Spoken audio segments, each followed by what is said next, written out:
What is up, everybody? I am HoopsandHipHop, and welcome back to another episode of the Pokeblock Podcast. In today's episode, we've obviously got a lot to talk about, and it's obviously going to be interesting, but all the episodes are interesting, as we always say, because we're going to be talking about the Isle of Armor expansion for Pokemon Sword and Shield. It came out on Wednesday, so this podcast is basically going to be an extended review, I guess you could say. It's going to be my personal review, and then just my thoughts are going to be thrown in, and my personal feelings about it, and all that stuff. That's what we're going to be talking about today. So it's going to be a lot of fun. I've played through the expansion pretty extensively. I have completed the main story of it. I'm still working on completing other things, so I am still playing it. So, I haven't completed it 100%, but I definitely have played it enough to give it a good review.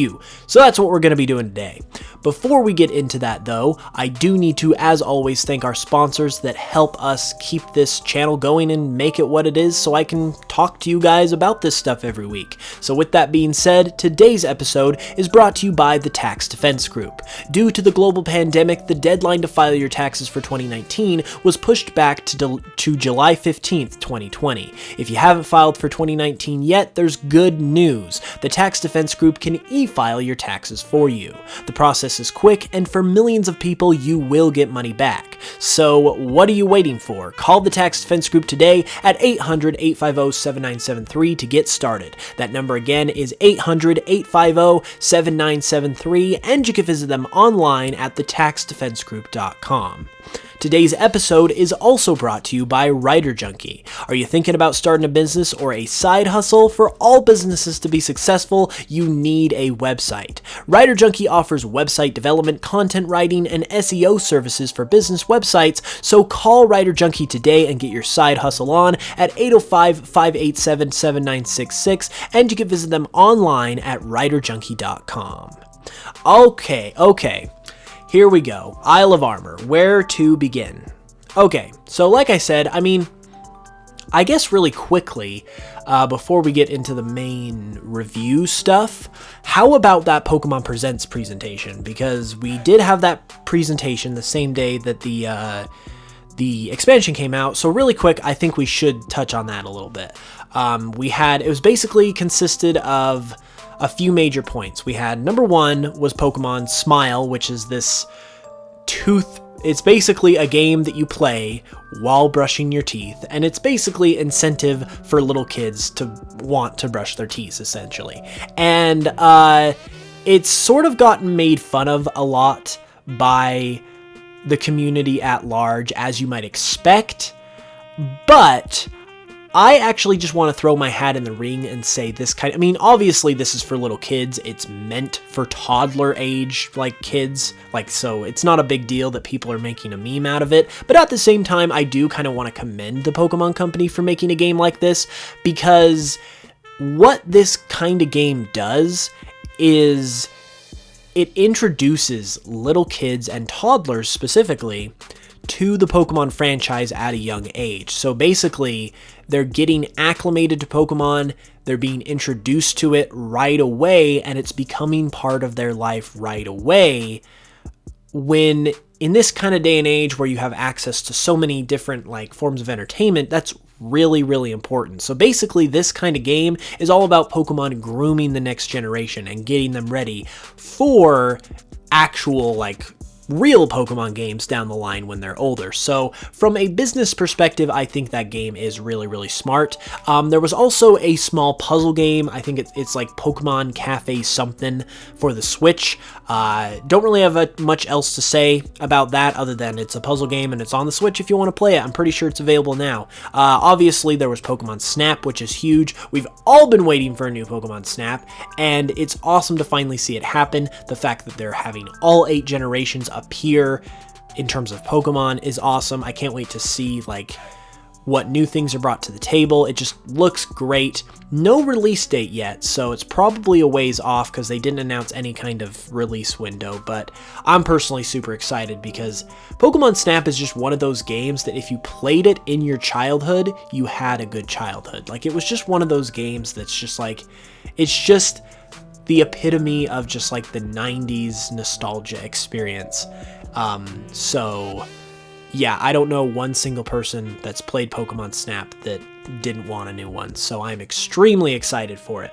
And then finally, last but not least, we're going to be talking about this, whatever it ends up becoming, in next week's podcast, but there's going to be another announcement, another presentation, if you will, next Wednesday on the 24th, and this one is supposedly going to be for a big project, and all indicators are that it's going to be for a main series game, which is really crazy that they're announcing it this early if it is a main series game, because we're not even finished. Like, we still have the Crown Tundra to come out later this fall, so like we're not even finished getting the DLC for Sword and Shield yet, and they're already preparing to announce quite possibly a brand new main series game. So that's pretty crazy. The team over at Game Freak, they're working pretty, they're going pretty ham, I will say.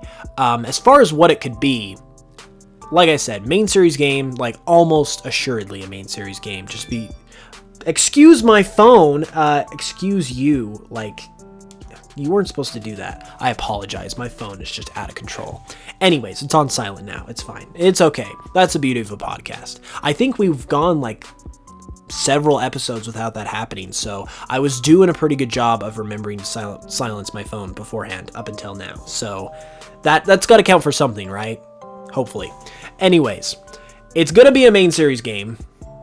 As far as what main series game, it's obviously not going to be Generation 9, because we haven't even had Generation 8 for a year yet, so just slow your roll there. However, there are two main options that it could be otherwise. The first one that comes to mind for everyone, I'm sure, is Diamond and Pearl Remakes. It is about freaking time. We've been waiting so long. Like, it should happen.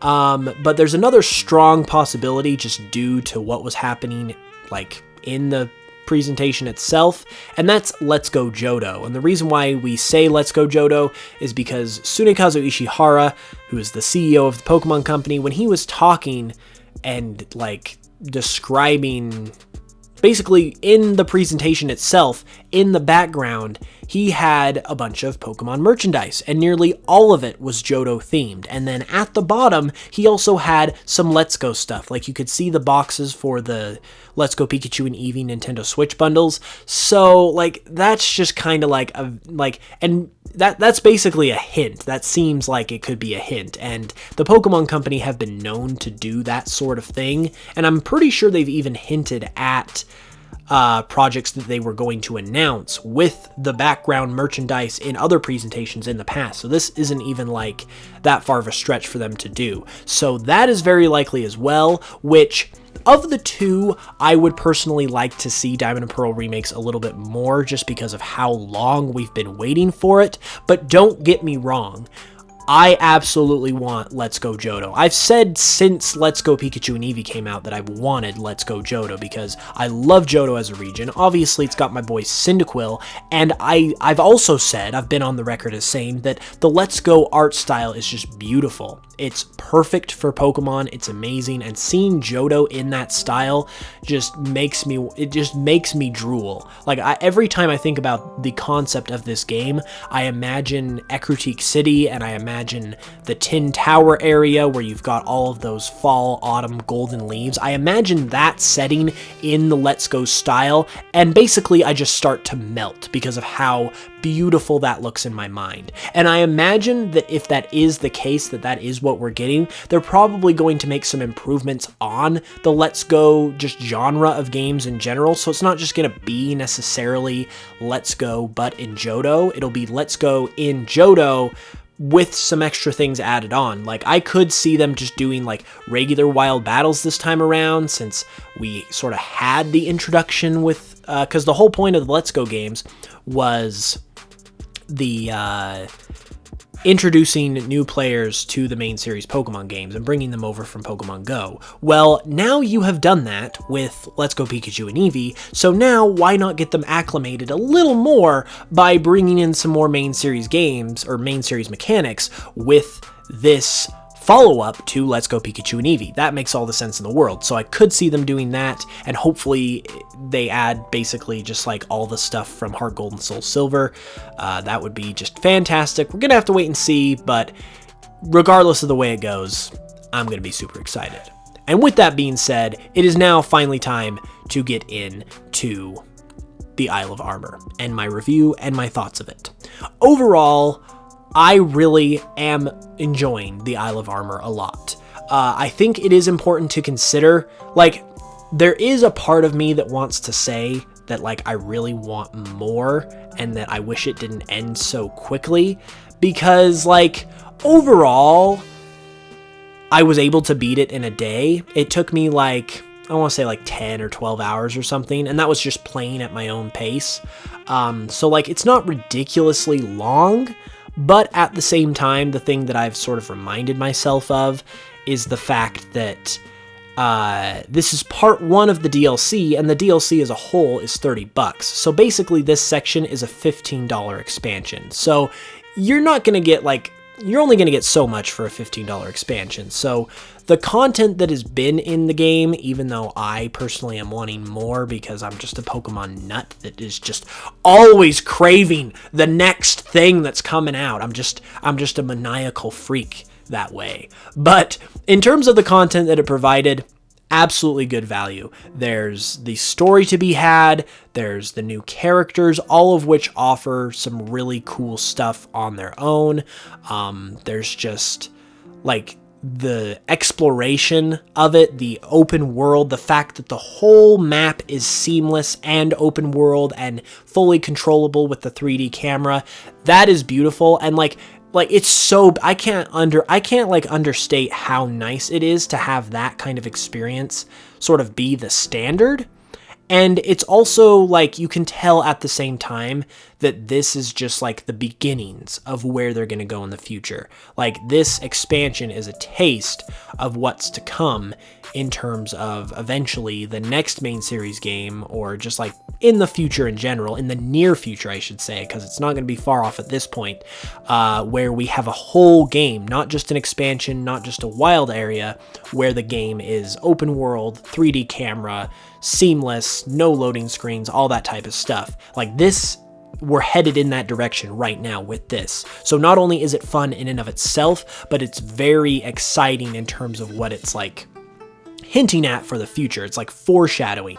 So that's a lot of fun. It introduced a lot of new Pokemon as well, and that was really, really cool to be able to see a bunch of new Pokemon we haven't seen in Sword and Shield before. Once again, see them in the overworld. That is just so fantastic to see them actually pop up in front of your eyes and be like, yo, that's a freaking Scizor or a Vespiquen, or whatever the case may be that just popped up in front of me. It just adds so much more to the experience. And continuing on from the main Sword and Shield game, I just want to gush about how amazing and phenomenal the wild Pokemon variety is in this game, and in the expansion now too. They made so many Pokemon available in the wild that we never have seen before in the wild. Pokemon that you could only get through trade evolutions, for instance. Like yesterday, I ran into a wild Scizor. I love Scizor, but I've never used it before because I've never been able to trade with people to get a Scizor. And even in this internet day and age, it just hasn't been really, like, worth my time to go on to a freaking forum or something like that and find someone who is willing to trade with me so I can get a Scizor. Like, I just never have had the time or the patience, I guess, to deal with that, and I've never had the people to trade with. So the fact that I can now just find Pokemon like that in the wild, even if they are rare, is just absolutely amazing. And then another Pokemon that I found yesterday and caught yesterday that really impressed me with this and just reminded me of how good Sword and Shield is at this and how phenomenal it is, and how I hope this is kind of like the standard for wild Pokemon going forward, is Volcarona. Volcarona is obviously, it's not a legendary or anything like that, but it is a very rare Pokemon that in Black and White has a static encounter, and you can only find one of them, and you do get a Larvesta egg, but basically it's a very rare Pokemon that's usually a static encounter. It's usually like something you go find and there's only one of it. Well, like in the Isle of Armor, you're able to just kind of find it in the wild and it just pops out. And like, yeah, it is rare, but to just have a Pokemon like that you can just stumble upon is so awesome. And there might be some people who say, well, now they're just taking away the rarity of the Pokemon. Well, no, I don't really think they are, because obviously what makes the Pokemon so great and what makes people like them and just makes every Pokemon special is people's experiences with them. And if you're someone like me who couldn't trade with someone, like to get a Scizor, for instance, I never had the chance to kind of form that bond with Scizor. Or with Volcarona, for instance, yeah, it is a static encounter in Pokemon Black and White, but this is Sword and Shield. So since Volcarona is not a Galar Pokemon where it has that deep story attached to the region, why not make it a freaking Pokemon that you can just encounter in the wild, even if it is really rare? Like, I just think, like, the name of the game when it comes to Pokemon is A, catching the Pokemon, and B, forming like a partnership, a companionship with them. So being able to actually go out and catch these Pokemon and not have to worry about all these other restrictions just completely changes the game. I've never ever been one to go out and catch Pokemon and like fill up my Pokedex, because not that I don't want to do that or that doesn't interest me or something like that. It's just I usually play Pokemon games for the main story of it, and once that main story ends, I'm kind of just done. Like I don't really like stick around for things like filling the Pokedex or shiny hunting or things like that. Just because like what I'm there for is the main story of the game and just kind of like that main campaign, if you will. And Pokemon Sword and Shield has completely changed that for me. Like, I really enjoy going out and catching Pokemon now just because I can see them in the overworld. It makes it so much more endearing to be able to catch, especially, like I said, when you have a Pokemon just like pop out in front of you that's really rare, like a Scizor or a Volcarona, and it's just so, it just makes it so much more fun for me personally.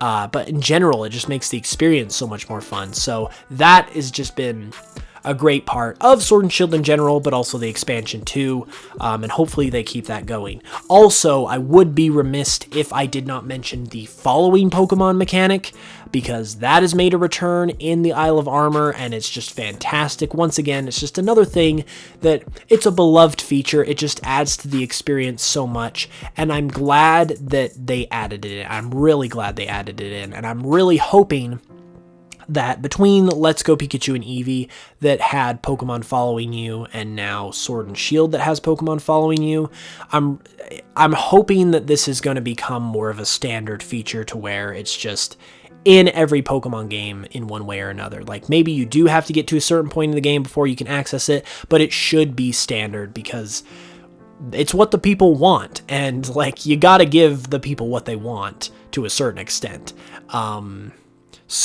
And this is something that can be in all Pokemon games. It's part of the whole companionship thing and the bond thing I talked about earlier. So I'm really hoping that it is I'm hoping it becomes more of a standard thing.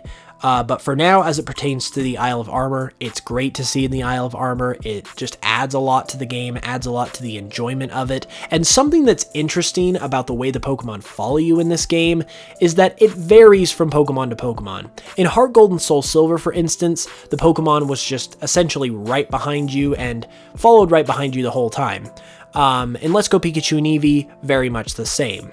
In Sword and Shield, it's kind of different because the speed of the Pokemon vary depending on what Pokemon it is. So, for example, there's Pokemon like Skarmory, for instance, that can follow you really well and is really speedy. But then there's Pokemon like Blastoise that's this big turtle Pokemon that's really slow. And so it's like, not every Pokemon follows you at the same rate or the same speed or as maybe as good as you would like. And at the beginning, at first, I was kind of like, this is really weird. Why are the Pokemon why are they falling so far behind me?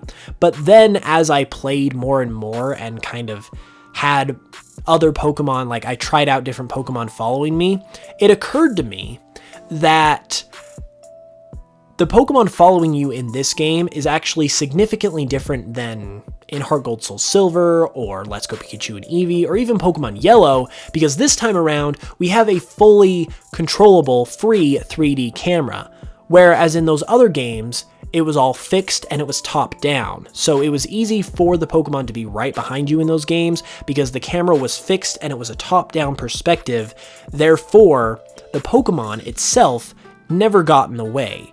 When you're dealing with the 3D camera environment though, if you had the Pokemon behind you, like directly behind you the whole time, it would obstruct your view of the player character themselves. So you couldn't really see where you were going just because of the angle of the camera and how you're operating in this 3D space versus other games like Let's Go, as I said, where the camera is fixed and it's more like looking from a top-down perspective. So in that instance, from a game mechanic and how the game operates, it actually makes a lot of sense why the Pokemon kind of like they trail you a little bit longer than we're used to, and that it makes a lot of it just makes perfect sense, because you wouldn't want them to be right up in your business, and like you wouldn't want to see their butt the whole time as you're kind of walking around. So from that perspective, to people who might have been concerned or like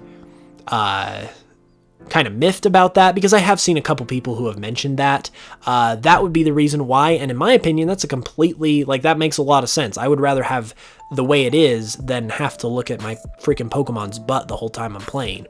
As far as Pokemon that are like slower than others though, that actually comes down to the Pokemon itself. Obviously, Pokemon come in all shapes and sizes, and some Pokemon are going to be faster than others. A Pokemon like Skarmory, who I had follow me for a while when I was playing yesterday, it kept up with me really well. Well, obviously that kind of makes sense because it's a flying type. It can just fly freely through the air. Whereas a Pokemon like Blastoise, who is slower and definitely falls farther behind a little bit, well, it's a giant turtle Pokemon and it's got stubby legs. So of course it's going to be a little bit slower. So, like, the fact that they actually did take into account every Pokemon's anatomy, and that affects their speed and following behind you, that's actually really cool. I actually really appreciate that they did do that and actually stayed true to each and every Pokemon in terms of its individuality and its anatomy, its body style, and how fast it would be if it was actually running around. I think that's really cool. There are some Pokemon that I would like to have followed you a little bit quicker, because there are some Pokemon that it's like, it's not even really worth having them as your companion following you around, because you get so far ahead of them every single time. Like that happened for me with Appleton. Appleton is one of my favorite Galar Pokemon, but it could not follow me worth a dang. And that makes sense because it's this little low to the ground, like it's got a huge freaking apple pie back hump. Like it's not going to be a very fast Pokemon. It's not going to be very quick on its feet. That makes sense. I understand that, but I still would like to have it sort of keep up with me so I can actually like enjoy walking around with it. So like, there are, like, I would say the feature itself is not necessarily completely perfect, but by and large, it's awesome to just have there, and it works. And once again, I wanted to bring up that whole conversation because I have seen some people kind of mention that, and they've saw it as a concern, and you might not think of it that way, that, oh, we're in this new 3D space with a new camera system, it's got to be different because of that. So hopefully, if you were one of those people, hopefully that kind of clears it up. And for me, when I realized that, I was like completely, okay, this makes sense, I'm cool with this. And there are most Pokemon follow you just fine, I will say that. Most of them keep up pretty good. So all in all, those small issues aside, the feature's great. I'm super happy to have it. As a final point though, I would say the thing that I did not like the most, or I liked the least about the Isle of Armor, is that they only, I guess, spoilers. I didn't really give a spoiler warning. I haven't really spoiled anything too much to this point, so I guess spoiler warning right now. But hopefully you realized that a review was going to contain spoilers. If you're still listening, so I apologize if I've spoiled you somehow, but this is a review, so spoilers are kind of inherent. With that being said, though, former spoiler warning for this next point, but the thing that I liked the least about the Isle of Armor expansion was the fact that they only added one new Galarian form, or one new family of Galarian forms, and that is Galarian Slowpoke. And to be honest, I don't like that. I don't like that at all. I don't really understand how, if you're gonna add new Pokemon, if you're gonna advertise that, why would you only add one new set? And then why would you advertise that one new set in the trailer for the expansion? You know people are going to be expecting more after that because you're not going to give away literally all the new Pokemon in the trailer, especially with Sword and Shield and the way it's kind of been close to the chest. I literally mentioned this, I believe, in a past podcast where I was like, they've been close to the chest, they're not just going to do one. Well, they only did one, and I have no idea why, but it definitely was a mistake. Like, you could have at least added two. The fact that they made Galarian Slowbro a Poison Psychic type, which is cool on its own. I love that it's Poison Psychic type. That's a cool type combination.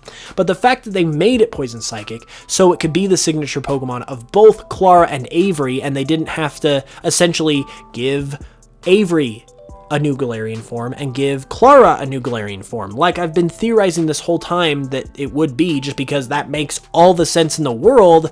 That to me is a bad move, and it comes off as lazy because it's like you're just using this Pokemon, you're just essentially recycling this Pokemon for both characters, and instead of making a new one. And it's not like I'm asking them to make like 50 new Pokemon for this expansion or 50 new Galarian forms. If they would have just did two families, one that is used by Avery, one that is used by Clara, even if they were version exclusive, so Sword got Clara's Galarian form, Galarian Dustox, as it should have absolutely been. I talked about how perfect that was before, considering Dustox is a branched evolution just like Slowbro is. It would have made all the sense in the world. But if they would have just did that, even if those Pokemon were version exclusive, so in Sword you got Galarian Dustox, in Shield you got Galarian Slowbro, even that would have been fine. Even that would have been fine. They could have even made them version exclusives. They only would have had to have done two, and I would have been completely fine with that. I would have been satisfied. But the fact that they only did one, and then they used it for both new rival characters, and they already showed it off in the trailer, that was not good. That wasn't good. That was a bad move. It comes off as kind of lazy, I'm not gonna lie. And I mean, I'm probably getting the most heated and like the most critical that I've ever been about Pokemon Sword and Shield right now. Like, this is the thing that tipped me off. Not the Dex cut, not the National Dex cut, which frankly I completely understood and did not really care for at all in terms of being upset with it. I was fine with that. The animations and stuff, yeah, I recognize animations, graphics could be a little better here and there, but I still think Sword and Shield's an immensely enjoyable game that still looks pretty good in its own right in certain areas. So that wasn't a big deal to me, but this right here is the tipping point. I'm starting to break stuff in my office, so step back a little bit if you're close to the speakers, close to the headphones, wherever you're listening. This is the type of thing that ticks me off. Just a little bit. I still enjoyed the Isle of Armor a lot, but this was the one thing I didn't like. This is the one thing that got me miffed, and the more I'm talking about it, the more I'm starting to get kind of like, what the heck were they thinking? Like, how long would it have taken them to make one more family of Galarian Pokemon? And how in the world would that have completely just ruined the balance of the Galar Pokedex if they added one more? I don't think it would have, so I don't know why they did that, but that's what we got, and it's a bit unfortunate. But other than that, let's end this on a happy note.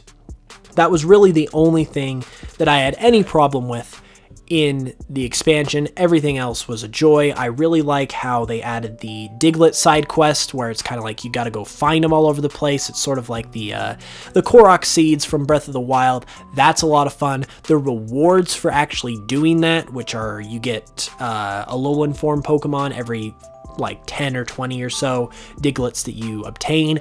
That is a freaking awesome reward. I love that too. So overall, Isle of Armor has been fantastic. I cannot wait for the Crown Tundra, because that one looks like it's the more meaty one of the two. Anyway, yeah, I've had a lot of fun with it. Minus that one little quip we just mentioned, I've enjoyed it a lot. So, and that's basically my review. If I had to give it a out of 10 score, I don't really have anything in mind because I wasn't really planning on giving it an out of 10 score, but just off the top of my head, I would say like 8.5 maybe like 8.3, something like that. Like it was pretty good.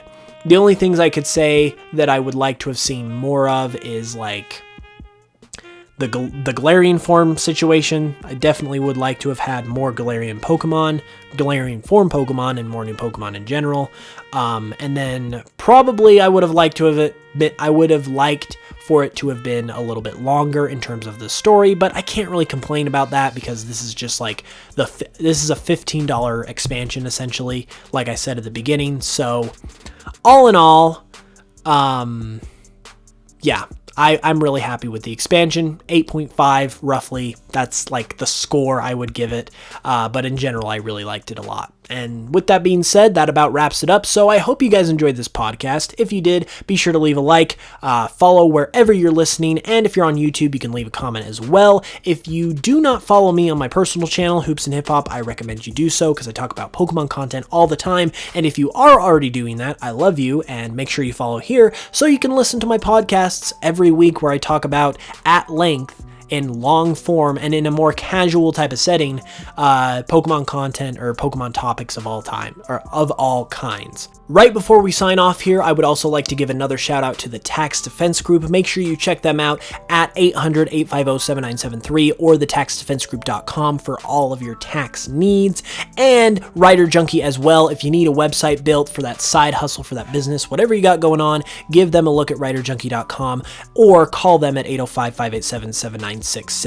With that said, I'll see you guys next Friday for another episode. Hope you guys have a great weekend and a great week. And until then, as always, I love you, and I'll smell you guys later.